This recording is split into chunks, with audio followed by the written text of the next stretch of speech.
You're watching South Asia Newsline and here are the top stories we are tracking for you on Thursday, the 18th of January. Preparations in full swing as India's Ayodhya gears for grand Ram Mandir opening.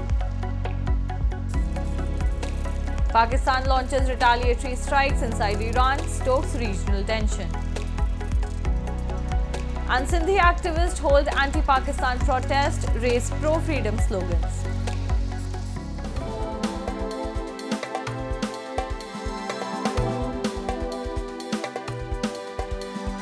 And now for all the details. Authorities in India are leaving no stones unturned for the consecration ceremony of the Grand Ram Mandir in Ayodhya. Huge preparations have been done, including community kitchens and tents to host lakhs of visitors and to ensure their security. Take a look. India's ancient town of Ayodhya is all set to welcome a massive surge in visitors for the opening ceremony of the Grand Ram Mandir on 22nd of January, which will be spearheaded by Prime Minister Narendra Modi. Pilgrims from across India and even abroad have already arrived as authorities are leaving no stones unturned to ensure the smooth passage of the event at the site, which once marred by communal tensions. Huge security arrangements have also been done as about 4.5 million visitors are expected each month after the consecration. स्वर्ग है यहाँ, स्वर्ग में चरण रखने से भगवान का धूली लग गया मस्तक में तो स्वर्ग न हो गया, इसलिए हम लोग पधारे। हम लोग का घर है जनकपुर, जहाँ भगवान जी का ससुराल है, उसी ससुराल से हम लोग आए हैं दर्शन करने के लिए। Various makeshift tents and camps have been set up, which include huge community kitchens that are operating around the clock to feed the visitors. At one such kitchen, volunteers have been processing flatbreads, vegetables, lentils and rice to feed up to 35,000 people on a daily basis. So we have made arrangements. We have done a mapping of all the accommodation facilities here. Public amenities have been upgraded. The numbers have been increased in the past 1 year. And looking at the expected numbers in the coming months, we are constantly upgrading our facilities. We are also making the appropriate arrangements for police and manpower so that when people come here in big numbers, they should not feel any inconvenience. The ruling BJP had long pledged completion of the temple project, which cost more than $240 million. PM Modi has made its construction an emotive issue in many speeches ahead of this year's general elections, widely expected to secure him a third term in the office. And heaping praise on Indian Prime Minister Narendra Modi, US Secretary of State Antony Blinken on Wednesday said that PM Modi and his government have benefited the relations of many ally countries. Speaking at the World Economic Forum, Blinken highlighted that the US-India relations have been established to a new level and that conversation between both the nations have always underscored the significance of democracy and human rights.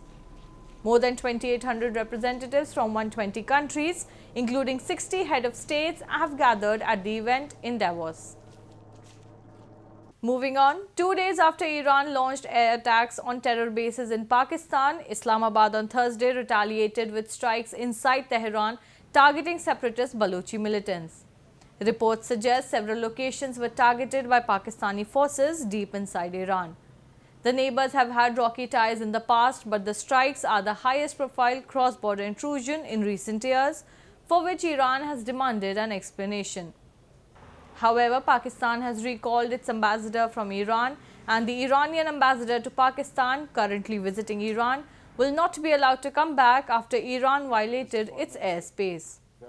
Iran's foreign minister earlier said it had hit militants in the missile and drone strikes, saying no Pakistani national was targeted. Pakistan has not confirmed the nature of the violation or the location of the strikes. Pakistan reserves the right to respond to this illegal act, and the responsibility for the consequences will lie squarely with Iran. We have conveyed this message to the government of Iran. We have also informed them that Pakistan has decided to recall its ambassador from Iran and that the Iranian ambassador to Pakistan, who is currently visiting Iran, may not return for the time being. We have also decided to suspend all high-level visits which were ongoing or were planned between Pakistan and Iran in the coming days. Meanwhile, Sindhi activists highlighted Pakistani atrocities in a massive protest rally on Wednesday to mark the birth anniversary of GM Syed, the founder of modern Sindhi nationalism. A report. Hundreds of workers of the GA Sindh freedom movement took out a grand rally in Sinthan on Wednesday to mark the 120th birth anniversary of GM Syed, the founder of modern Sindhi nationalism. The protesters carried banners and placards against the forced conversion of Sindhi Hindu girls and the enforced disappearance of activists from Sindh and Balochistan. They also raised pro-freedom slogans and demanded Sindhu Desh, a separate homeland for Sindhis. The political activist blamed Pakistan has been exploiting the natural resources under the garb of so-called developmental projects and converting Sindhis into a minority in their own land. There are several socio-political organizations in Sindh which advocate for a free Sindh nation, calling Pakistan an occupier. In a bid to tackle inflation, Bangladesh Central Bank raised its key interest rate by 0.25 percentage point on Wednesday in the second hike since November. The repo rate used to inject money into the banking system has been raised to 8% from 7.75%. Prime Minister Sheikh Hasina, who won a fourth successive term in elections this month, had earlier said that taming inflation and reviving the economy were her government's first priorities. Sharply rising living costs sparked violent protests in the months before the election as Hasina's government struggled to pay for costly energy imports due to shrinking dollar reserves and a weakening domestic currency. The economy has slowed sharply since the Russia-Ukraine war pushed up prices of fuel and food imports, forcing Bangladesh to turn last year to the IMF for a $4.7 billion bailout. And thousands of tourists are flocking the Sinthan top in Anantnag district of India's Jammu and Kashmir as snowfall has turned the mountain pass into a winter wonderland. Covered from head to toe in winter wear, tourists were seen clicking pictures, playing with snow and enjoying skiing and snowboarding on Thursday. Mesmerized by the scenic beauty, they expressed their admiration for the place.